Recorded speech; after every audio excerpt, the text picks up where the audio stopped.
Hello, and welcome to Ryan and Brian's Bible Bistro, a podcast all about the Bible, theology, and all things related to the Christian faith. I'm the Ryan half of Ryan and Brian, and this is episode number 12. One of Brian's main areas of expertise is the Gospel of John, and if you listen to our episode on John 14, we discuss the idea of Jesus being the temple. In this episode, we look at the entirety of the Gospel of John and see how the temple theme is developed. We'll look at how even the order of the stories in the Gospel of John point towards this idea. Before we jump in, if you haven't seen yet, we are giving away a copy of the book The Nuns from Ryan Burge, our guest from our bonus episode last week. If you're interested in entering to win that, head on over to our Facebook page for details. We're wrapping that up on Friday, so make sure you hurry up and go over and do that. One final note, before we jump into this episode, if you are enjoying the podcast, would you share our Facebook post from this episode or one of your favorite episodes from the past? We would love for others to hear this content as well. With all that said, let's jump into this episode looking at the temple theme throughout the whole Gospel of John. Well, Brian, welcome back to the Bistro. Hey, Ryan. How's it going, man? I am doing great. I am too. It's good. It's a good day. Yeah, I'm glad to be back here. Yeah. We haven't been back here in a while. Been a while, yeah. Yeah, this is the first time we've been in the Bistro since the launch of the Bistro. That's true. You know, podcasting is such a weird phenomenon because we recorded all these episodes up front, kind of not knowing if anybody was ever going to listen to them. Yes. And then you launched them, and we've been gratified. There's been some good listens. Yes. We've had people reach out to us and give us some suggestions, and so that's been good. Yeah, one of the suggestions I really appreciated was that I need to interrupt you more often and on a regular basis. Kind of ask questions ask questions. Yes. Yeah. Yeah, I've also learned about myself. I say the words, way too often. It's one of my little things. And also, Lauren, my wife, who helps edit this, and I have noticed. And is the brain, really, let's be honest, Lauren's the brains behind the operation. Well, yeah, I'm fine with that.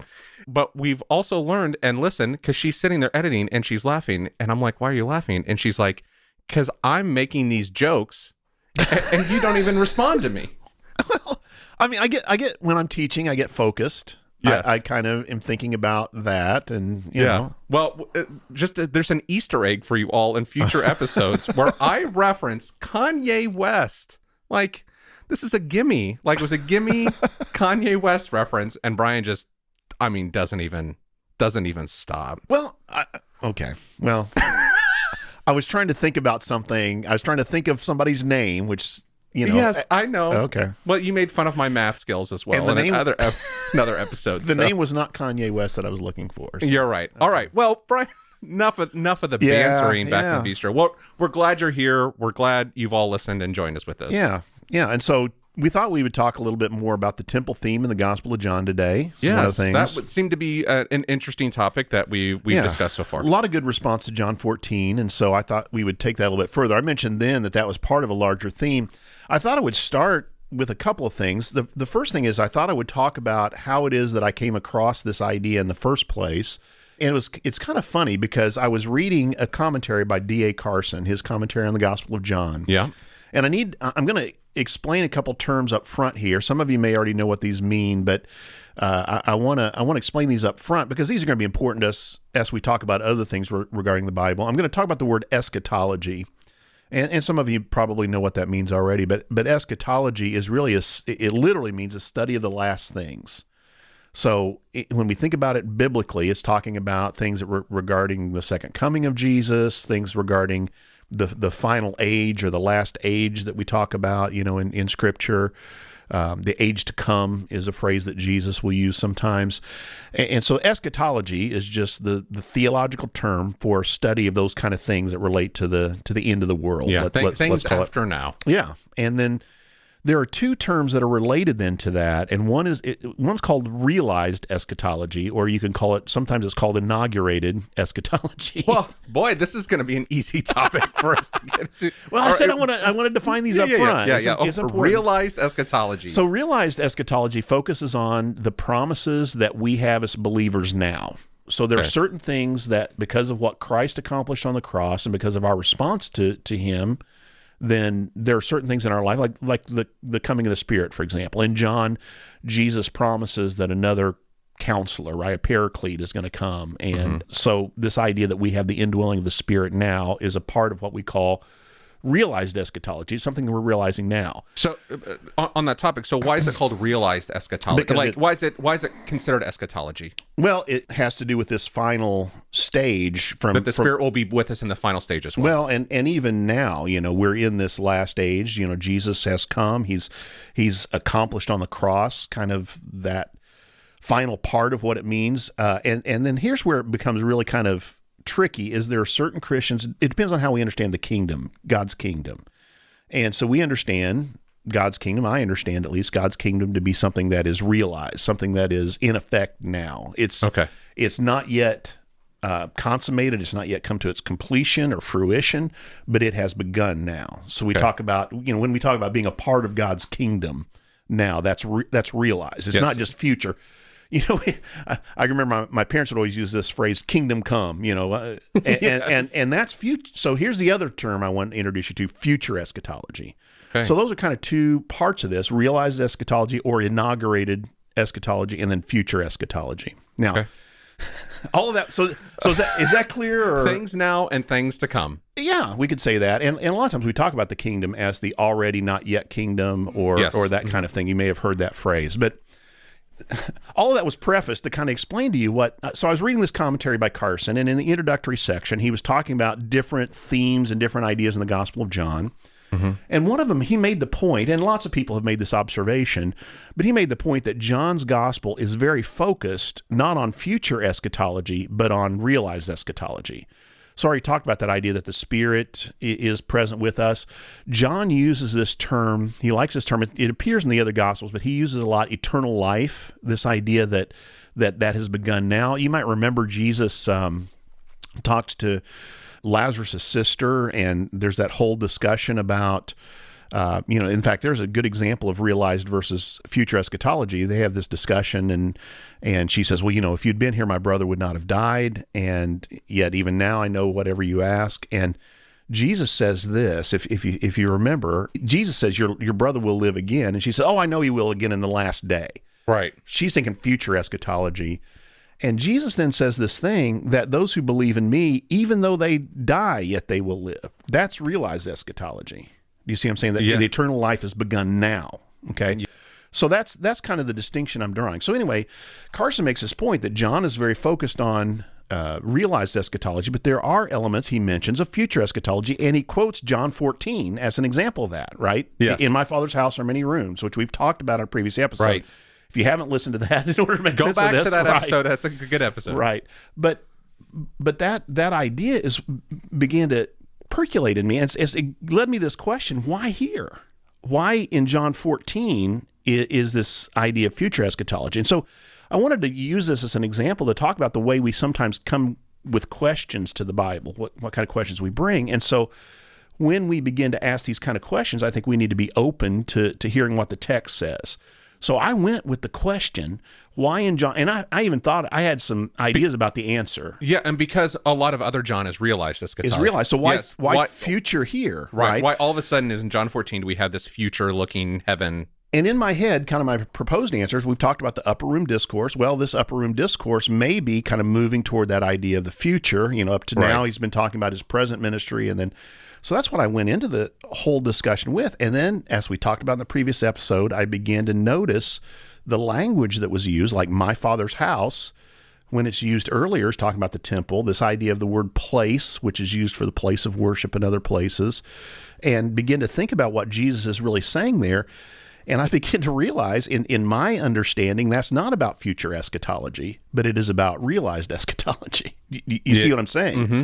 So it's talking about what Jesus is accomplishing on the cross, that we then have, that what the temple was intended for, that it's God's dwelling in the midst of his people, and it's the way that we draw near to God, that's realized in what Christ accomplished. So that's an example. So we're not thinking about some future fulfillment of Christ returning, in my opinion, of John 14, but we're talking about that he is saying, I'm becoming this temple now. So that The reason I want to mention that is that it shows the implications, what the difference in our understanding of that could mean. Mm-hmm. So I started there, and we've already talked about that. And in that episode in John 14, I mentioned that this temple theme kind of runs throughout the entire Gospel of John. Mm-hmm. And actually, I recommended a book to you. Yes. Yes. What is the temple and the church's mission by G.K. Beale? Yeah, Greg Beale did that book. Where is it? It's here someplace. It was here earlier, but it's there it is, right there. So, the bistro, we've got Bistro's real loose here, man. The server must have moved the book. So the temple and the church's mission. Read the subtitle of that book. book. Biblical theology of the dwelling place of God. So that's what we talked about with John, that this idea of God dwelling with us in Jesus, that he came to make his dwelling with us. Yeah, and that book's all about the temple theme. We're talking about in John, but the temple theme throughout all of creation and the biblical narrative. So it's a really interesting, fascinating book. We don't have time to get in all of it. Well, we don't, but and then Beale has written a couple of really great commentaries on Revelation, actually. And this is where, again, that eschatology, a lot of people want to know about the last things. Yes. And one of the big questions we get a lot is about the book of Revelation. Mm-hmm. And so I thought this might be a good way to kind of begin to talk about some of those things. But yeah, Beale makes a great point, that this idea of the temple is something that runs throughout Scripture from the garden, from the time that God created the world to make his dwelling with us. Mm-hmm. So you have this image I mentioned earlier in a podcast that in an episode, that there's this idea that God was dwelling with Adam and Eve. He would come and walk with them in the cool of the day in the garden. Yes. And then that separation that took place had effects. We're going to talk about that in some later episodes, I think, is the plan. And so what really the temple is then is kind of that image or that picture that we need, that visible symbol in a sense of what it means to draw near to God again, to be intimate, to be in that presence again. And so what the temple did, what the tabernacle did initially, and even altars before that, but then what the tabernacle did is what Beale makes this point, and then the temple did is it kind of was an image of what it means to draw back into the presence of the holy God, to have our sins forgiven so that we could once again have that. But all of that was pointing toward, in my opinion, Jesus. And then John is telling us, I think, again, written soon after the destruction of the temple, that Jesus is the fulfillment of what those things were pointing toward. I'll give a couple of examples of that later on. So anyway, what I did then, when I noticed this in John 14, is I then just did a study. And this is another, just trying to show you an example of how, we approach these things sometimes, is I looked at every time the word temple appeared in the Gospel of John. Mm-hmm. And, temples in all the Gospels. Right. But it's very interesting. I noticed a couple things there. They were always in times of conflict, it seemed like. And, Jesus would use those examples to kind of point to himself. There's a couple related themes I think we can talk about later as well in later episodes that will be interesting. Mm-hmm. One is that the Gospel of John, I think I've mentioned this before, Gospel of John uses the Jewish festivals or the Jewish feasts in a way that the other Gospels don't seem to be. We talked about the Feast of Dedication, for example. I'll mention that again later. Because a lot of the feasts are the backdrop for some of these stories in the Gospel of John, where Jesus is saying some of these big I am statements and so forth. And the other Gospels mention the Feast of Passover. All the Gospels mention that feast. Yes. But then John mentions other feasts as well that they don't. Uh-huh. And so that's what's kind of interesting. And I'll give you a couple of examples of that. There's a way this temple theme, because the festivals took place around the temple, right? These are certain times of the year that people would come, the Jewish people would come to Jerusalem, and that's where they needed to celebrate these feasts. And so that's a theme that's related. And there's another theme that's not as quite as closely related, but does have a little bit of an overlap. That's what I would call the cleansing theme in the Gospel of John. Mm-hmm. You've scolded me for saying that when Jesus cleanses the temple, and you're like, oh, I don't call it that. Well, I don't, but there is cleansing. That's another theme. Yeah, there's another theme of this cleansing. For example, we'll talk about that another day. So temple theme. So we've looked at. You looked at John 14, realized maybe this is realized eschatology, not just future, and that the temple and these festivals is a primary theme that you're seeing through the Gospel of John. So what I want to do then with the rest of this episode is kind of talk about some of those different other times. Now, we've already, in John 14, I used some examples, but I'm going to kind of just run through, not every example where temple is used, but just to kind of give you the way that this image pops up regularly in the Gospel of John. Mm-hmm. So when I talked last time, we talked about John chapter 1, and John makes this statement in John 1:14. He made his dwelling, the Word became flesh, made his dwelling among us. And I said that was related to this image of a tabernacle, that he tented with us or tabernacled with us. And so that kind of begins a theme. Then in John 2, we mentioned, you just talked about the cleansing, that this, yes, what I call the temple incident in John 2. Now, I mentioned this before, and I'm just going to dive a little bit deeper into it, because this is a little controversial, but John only mentions the temple incident here. Right. And the other Gospels have it much later, right before he's arrested. It really becomes the reason for his arrest in the Synoptic Gospels. It's the final week of Jesus' life. That's where that incident lies. Now, what I think, I'm just going to lay. Well, that's why we're here, Brian, is we want to know what you think. Well, I don't know about that, but there's two things you need to notice. So I think John is writing for people who already know the broad outlines of the story of Jesus' life and would already understand that took place connected to his arrest, his crucifixion. And so when he places it here, and I'm going to say, I think he moves this incident here. I didn't mean to do this, but look at just the beginning of John 2.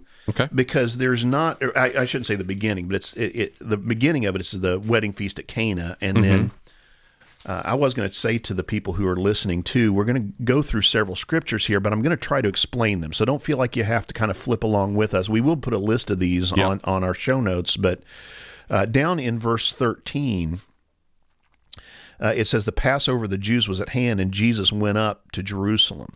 So it's not necessarily connected to the previous event, which was the wedding feast in Cana of Galilee, right? Yeah. This talks about the Passover.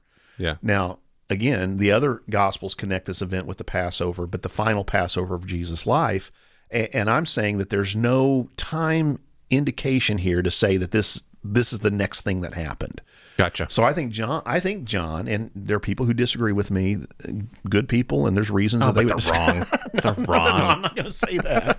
I'll say it for you. I'm just. But him moving this would have called attention to this passage, okay? And of course, as we mentioned before, the culmination of this passage is where Jesus says, "Destroy this temple, and I'll rebuild it in 3 days." And they are all like, again, I said every incident in the temple has to do with controversy or conflict in the Gospel of John. They're having this conflict. And they say, it's taken us 46 years to build this temple, and you're going to rebuild it in 3 days. And then John tells us, the narrator tells us, he was talking about the temple of his body. So in a sense, bringing that at the very beginning and calling attention to it and kind of saying, here's the point of this narrative, that Jesus was talking about the temple of his body. I won't spend too much time on this, but there's a couple of times in John 2, in this event, that it talks about Jesus' death. I always said if John is a mystery writer, he's a lousy one. Because in John 2, he says, after Jesus was raised from the dead, his disciples remembered these things. And you're like, well, great, thanks. Spoiler alert. Thanks, John. Yeah, you know? Wait, John. Yeah, I haven't even got to that part.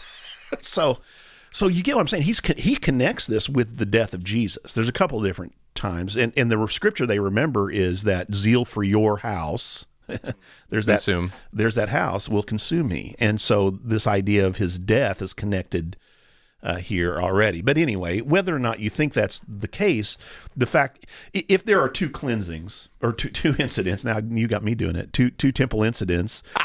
Yes, I win. If there are these two temple incidents, John chooses not to tell us about the second one because there's nothing in John about this final incident, but he tells us this first one. Even if that's the case, he's drawing attention to it. Now, again, I think there's only one. There's a number of reasons I think that. We won't necessarily get into it. So, John 2, talked about John 4, the discussion with the Samaritan woman, where she says, is it on this mountain, the temple that the Samaritan people had built on Mount Gerizim, or is it in Jerusalem, the temple on Mount Zion? And Jesus says there's a time coming when we'll worship neither on this mountain nor in Jerusalem, but the true worshiper will worship in spirit and truth. So I think pointing to a time where the temple in Jerusalem was going to be like the temple on Mount Gerizim, which had already been destroyed by John Hyrcanus, right, in the 1st century BC. So, that is in John 4. John 5, the temple is mentioned specifically, and this is the account of the healing of the paralytic at the pool of Bethzatha. And it says that this pool is near the sheep's gate, which connects it to the temple. So Jesus heals this man. You might remember this has been paralyzed for 36 years. Or is it 36? I can't remember now off the top of my head. I'm looking it up here. I don't know. Okay. Just keep talking. I'll figure it out. 38 years. Oh, I'm wrong. So 38 years. Wow. So yeah, we should have the sad trombones. The sad trombone. So 38 years he'd been paralyzed. Jesus heals him, and then later, you've got the passage there. So go ahead and read 5:14. Yes, 5:14. This is John 5:14 from the ESV.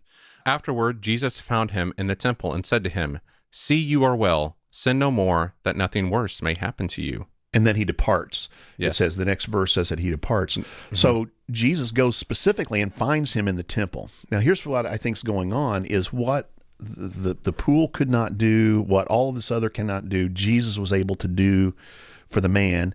He finds him in the temple, and then the man leaves the temple. Okay, and that's all I'm going to say about that right now. But again, there's that kind of conflict that's going to happen after this, where Jesus is confronted by the Jewish leaders. Of course, he'd already been confronted by he was carrying his mat on the Sabbath day. Right. And then Jesus gets into this whole discussion.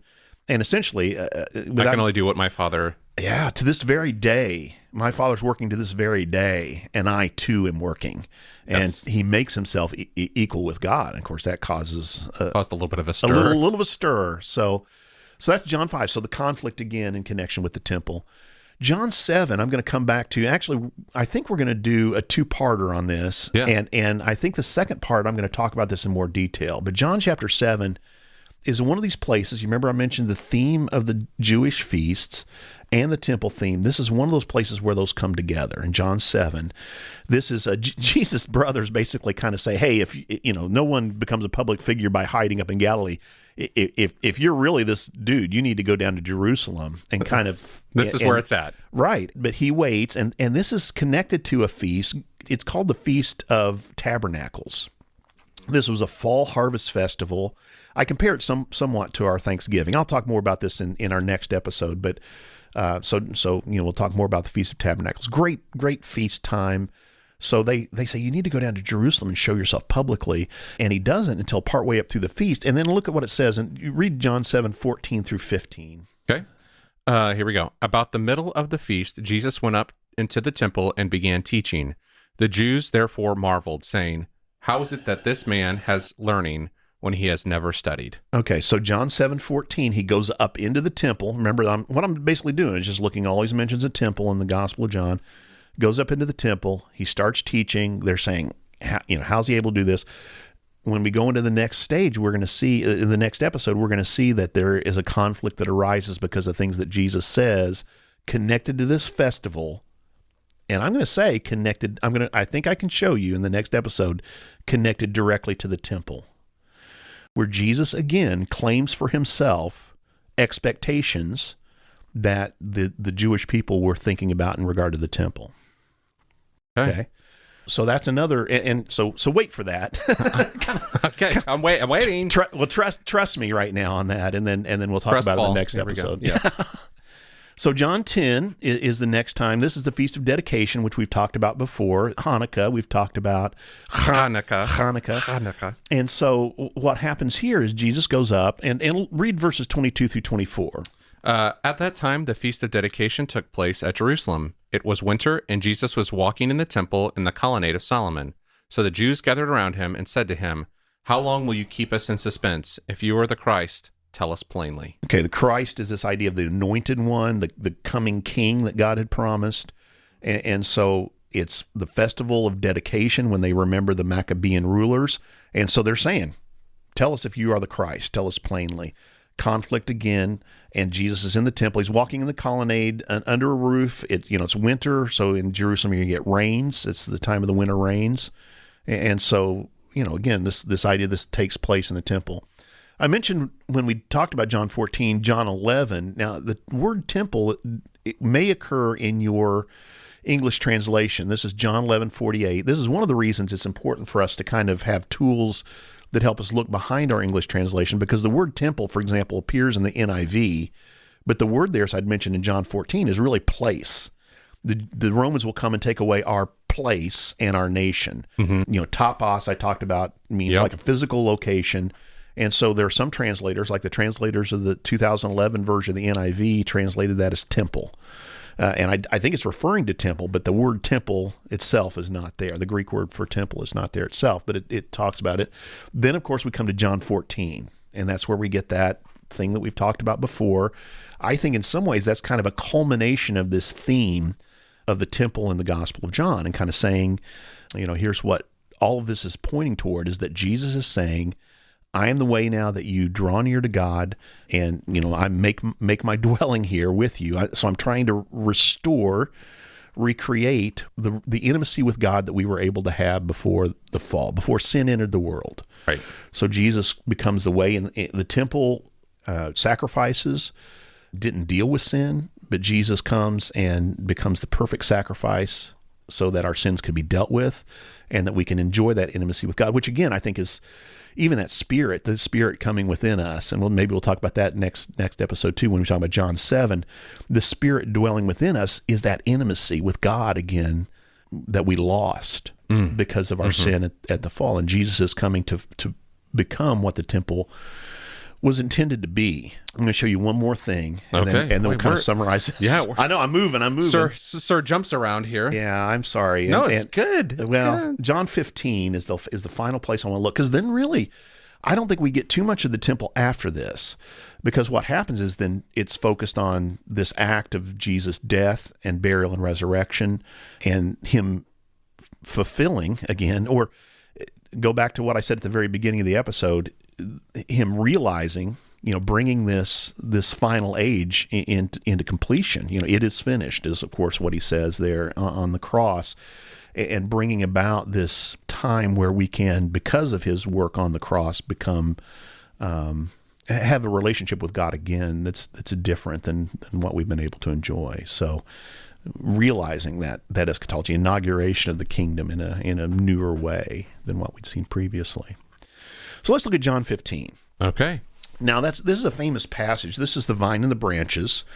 We know pretty well. But look at John chapter 15. And actually, before we even get there, I want you to look at the very end of John 14. Again, this is a part of the Gospel of John that I call the upper room. Not I, but a lot of us call it. I didn't name this. A lot of us call this the upper room discourse. Right. Because Jesus is in the upper room. And he's discussing. But look at John 14:31.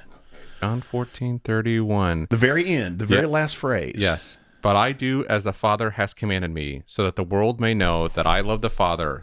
Rise, let us go from here. Rise, let us come, let us go. Okay. Now here's the interesting thing: is the upper room discourse goes on for 3 more chapters. Even after he said 15, 16, and 17. And I say that, this is kind of, if you live in the Midwest, you understand, you might understand it this way culturally. Is, okay, we need to go now, and then you stand in the hallway for 3 hours. Yes. And saying goodbye, right? Yeah. That's a Midwestern thing. But I don't think that's what's happening. You mean Jesus wasn't from the Midwest? No, he was from the Middle East. But oh my gosh. Boom. Sorry. Seriously. I thought you had that. I thought you had that on the sound. So John 14, the end of John 14, in my opinion, they leave the upper room.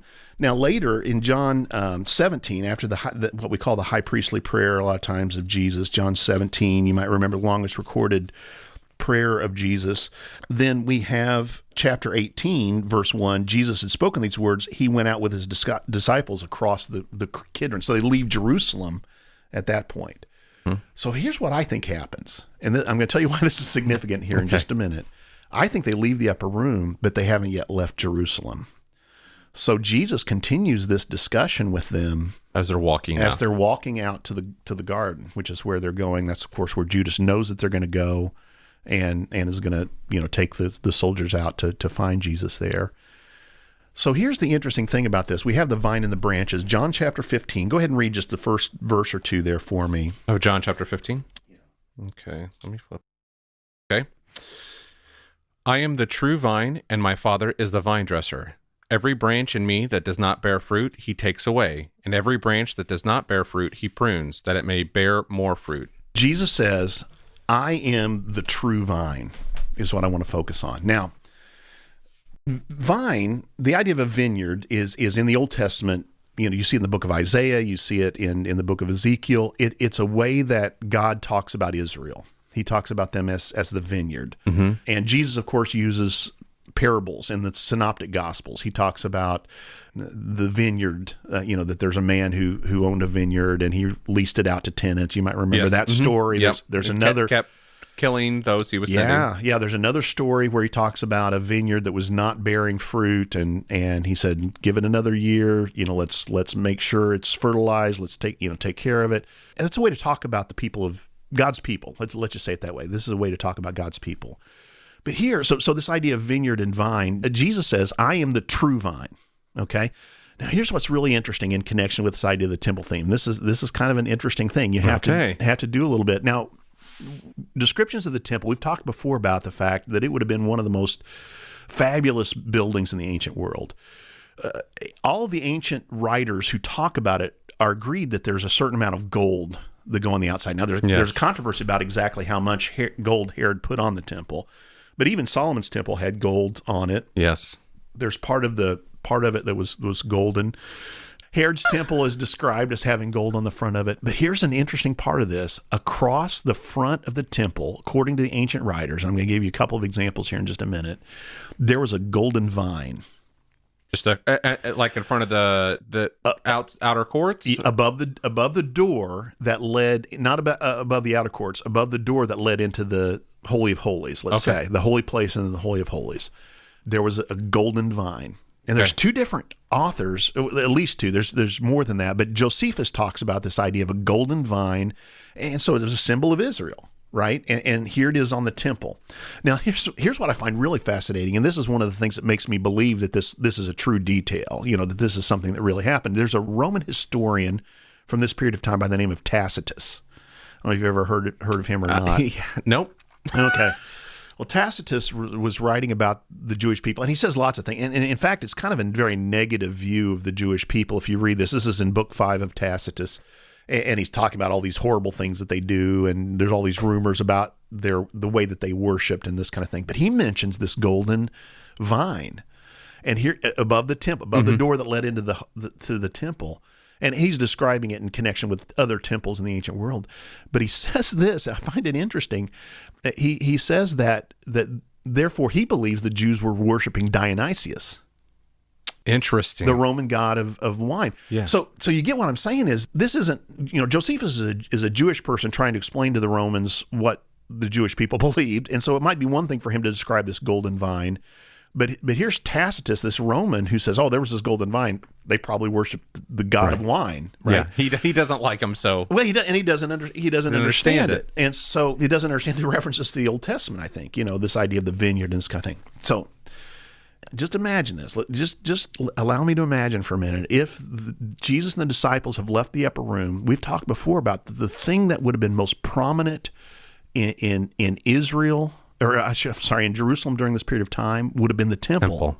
And imagine this golden facade with this vine across the top of it. And Jesus says to his disciples, I am the true vine. In connection with this idea. They could have been walking right by it. I think so. They would have seen, you know that. We've talked about that. You could see it from any part of the ancient city, And so, again, I think this is a way that Jesus is saying, I am the temple. This is what I am doing. This is where I'm going, as I've just said to you in John 14. And then, as I said, the rest of the narrative really is about, that idea of him accomplishing and becoming this. So this temple theme, you might ask the question, why does this make any difference? And that's where, why? Yeah, big deal, right? Yeah. But I think that's where that idea of realized versus future eschatology is important. I think Jesus is saying that he is fulfilling what the purpose of the temple is. I'll give an example that I heard we mentioned Greg Beale's book. Mm-hmm. If you really want to read an in-depth book on this, but you would agree, Ryan, it's a pretty tough read. It's a tough read. It looks at some other cultural context of references and stuff, but it's a very interesting read. But it's not. Yeah. It's not when you just pick up and I'm just going to flip through this and I'm going to get the point. But if you really, I really highly recommend it. It's very good. And again, to prepare you for the book of Revelation, which we'll look at a little bit in the next episode as well. But, this idea of Jesus fulfilling this portion. I heard him give an example of kind of what he was talking about one time. He mentioned he's a part of a church. I heard him lecturing on this. It's when the book first came out. And he said he's part of a church that was doing a building project. And we've all probably seen this, whether it's in our churches or maybe a building where we worked or whatever. They had a building project they were going to do. And he said what they did is they brought in this kind of scale model of the future building, get people excited, get them, donate money and that kind of thing. You know how that They brought in kind a of scale model. Right. They brought in a scale model, and that was in the foyer. He said, but we didn't all gather around that and go, oh, we've done it. We've accomplished it. Here's our building. Right? He said that was pointing towards something that was going to be much greater. It was to get us excited about that. And he compared that then to the temple in Jerusalem. Okay? So the temple, and this is one of the interesting things about the book of Revelation. We were talking about this a little bit last night. The book of Revelation, for several chapters, uses temple imagery throughout it. For example, you have this throne. We're going to talk about this in a later episode. You've got the Lamb and God sitting on the throne, the candlesticks, you've got an altar of incense, you've got all of the temple furniture that you would expect to be a part of the temple is described there in the book of Revelation. But what we sometimes think is this is just using the images of the temple to describe this. But what Beale would say is almost the other way around. That's the reality. And the temple, in a sense, was a scale model of what it means to be in God's presence, of what it means to really be. So kind of the other way around, rather than John's description of heaven being based on the temple, what if the temple was based upon the description of the heavens, right? Yeah, absolutely. And so it's kind of a cool thing. And the other thing I think for us, this is the practical thing that it has for me, is it's a reminder. So when we think about realized eschatology, we think about what it is in our Christian lives now as followers of Christ that we have at our disposal. What I shouldn't say disposal, that sounds kind of funny, but what does it mean that Christ, what did Christ accomplish on the cross? And I think what he did is that he brought this possibility of relationship again. What he restored, in a sense, was the relationship that we were created for in the beginning. And that's what we eternal life now. Jesus says, I came to bring life and bring it to the full, or abundant, some translations will say, is what we have now is this possibility of intimacy with God again. That's what I think is the significance of this temple theme. And this is where my eschatology kind of goes. There are people who think that there's going to be a really significant role for the physical temple in Jerusalem in the future, that there's going to be a rebuilding. We've talked in this in our archaeology episode, or not archaeology, the Holy Land episode. We talked about the temple platform and the Dome of the Rock and the mosque that's there now. Even as we're recording this, there's conflict and fighting that's going on. Significant. And that's the center of it. That Jerusalem is the center of that conflict. And there are people who believe that the coming of Christ is contingent upon that physical temple being rebuilt. Whereas I think these images of the temple are really a way to describe God's dwelling with man. The temple was pointing toward what Christ accomplished. It affects my reading of those kind of texts, from the Old Testament, Daniel, Ezekiel, Zechariah, all the way into the book of Revelation. My understanding of those things are based upon understanding Jesus fulfilling this role. So there's not the physical temple coming back again. It's Jesus. I don't think so. And again, there are people who are going to disagree with that, but I don't think that's what we're looking forward to. I think when Jesus says it is finished, we're understanding that was that was what needed to happen. Right. Jesus on the cross is the physical temple is he has now become the temple for us. The means by which we draw near to God and God's dwelling among his people. Yeah, so, absolutely. Other questions or thoughts? Or I don't think I have any other questions or thoughts. Have you seen the movie Zoolander, by the way? I'm sorry, this has been running through my head. Have you sseen the movie Zoolander? I don't think I've seen parts of it. Well, you were talking about the scale model. Oh, yeah. And they bring out a scale model to Derek Zoolander, who's the model, and he looks at it and he goes, what is this, a center for ants? It's got to be at least 3 times this size. Because he's so dumb he doesn't even know it. Right. Anyway, Derek Zoolander. That's the kind of thing, though. I think that, and that's really what Greg Beale's getting at in his book, is that the temple was a temporary means to show what this future relationship with God is going to be like. Yeah. And so that's what it's pointing toward. Right. So we're only seeing a small glimpse of it. There's the real. We haven't really experienced it yet. This has just been a small glimpse into it. And Christ comes to fulfill that. And then I'm not saying that we're not yet. That there is going to be a future consummation. There's going to be a future time where this all comes together. I do believe in a second coming of Jesus. I believe in all these things, but I also do believe we have the Spirit now. We have this is the realized eschatology part of it. We are beginning our eternal lives now. We have all of these things now. And we look forward to the time where the kingdom will be finally realized, finally consummated. Right. We only have a glimpse of what is yet to come. Sure. Yeah. Yeah, absolutely. It's a great topic, and I think that's one of the things that we said this back at John 14. It's just like seeing some of the cultural context. The divine piece was I always just thought about the references to the old, some of those other stories about, the vine of Israel. But to think about on the temple, there's this vine. Yeah.